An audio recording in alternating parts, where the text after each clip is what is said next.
Do you know, someone once said to me, "You're not a musician, you're a singer."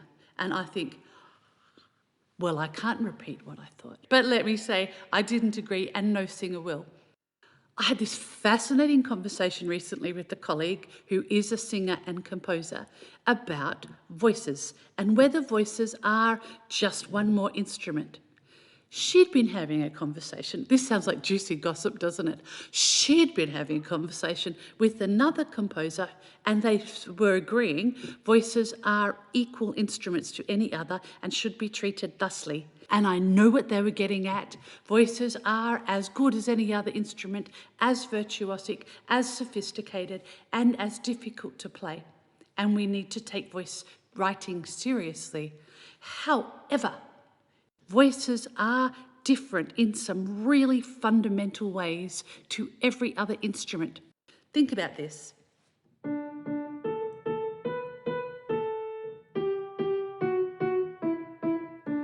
I'm pushing buttons. I do not need to hear that tune in my mind for my fingers to do this.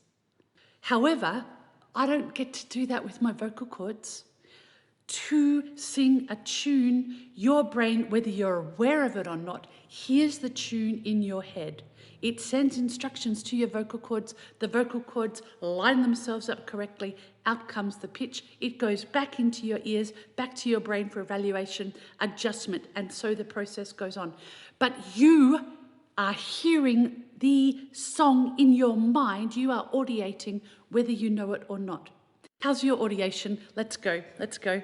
You'll remember the classic song, heads, shoulders, knees, and toes. Verse 1, easy enough. Here we go. Heads, heads and shoulders, knees and toes, knees and toes.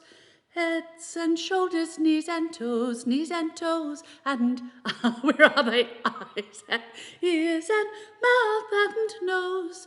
Heads and shoulders, knees and toes, knees and toes. You with me?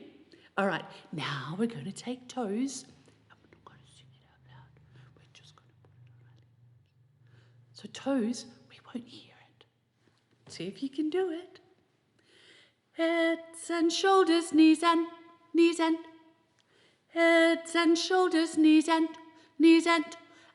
eyes and ears and mouth and nose. Heads and shoulders, knees and. How did you go? Did you just put toes here and not make any noise? Very good. This is how we start audiation with the babies, and it's fantastic. But we're developing it so that they can sing in tune. Take their place, take their rightful place in the world as singers who can audiate and hear the music in their minds. You can develop it quite consciously. Obviously, it comes more easily to some people than others. That doesn't matter.